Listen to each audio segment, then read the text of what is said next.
everyone. We're so excited to be hosting once more again Surviving Varsity series. As times change, we have also had to change. This time, we are going to record the entire series so that it's accessible every year for those who need it. We're also asking you to share and like and subscribe to our YouTube channel and follow us on other social media platforms.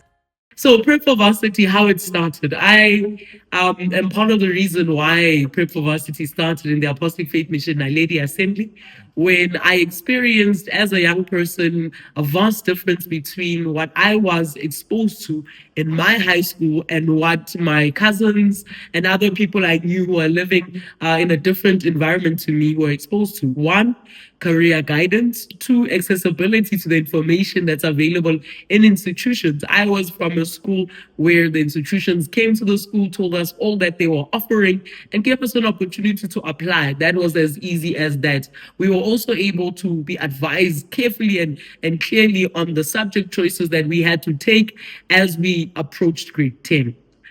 As much as that sounds common, it was not always the case with others. And so that is where Surviving Varsity began. Not just that, coming into a varsity space and realizing just how much freedom I had. So much freedom that you lost your why. It was a question of remembering why you came. Freedom came with a lot of events, activities, a lot of peer pressure or other social groups that you belonged to.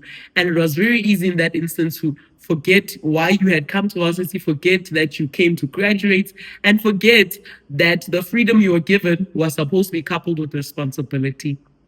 And so outlining the transition between school and varsity, the first was the craziest being that there was no bell that rang in varsity to tell you that it was time for you to go to the next class. So time management became a huge part of transition. The second part of transition was understanding that you don't call the lecturers or those who teach you teacher or ma'am, and that they may not always know your name, they know you as a number, the student number that you get, and that they treat you as adults. They will not call you if you are slacking at school or if you are struggling. Instead, you are the one who have to reach out to them, who have to reach out to, you have to reach out to all of those professionals and make appointments to see them when you see that you are struggling. The other one was the content and the material that you were given in a class. You would expect, just like at school, that they would share 80% of the work and maybe you will revise 20% through homework. The difference here is that in a class you were presented with 20% of the work in a lecture room, and 80% of the work you would have to learn yourself.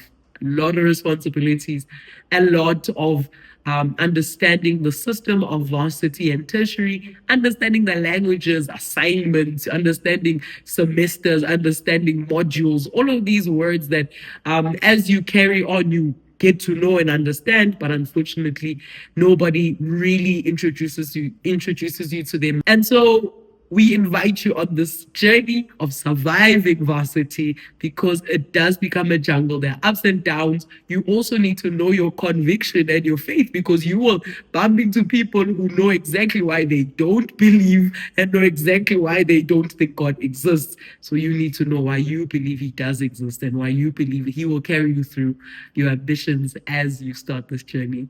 Join us, enjoy, and like I said, like, subscribe, and share with those you know will need some of the teachings in this session. Thank you.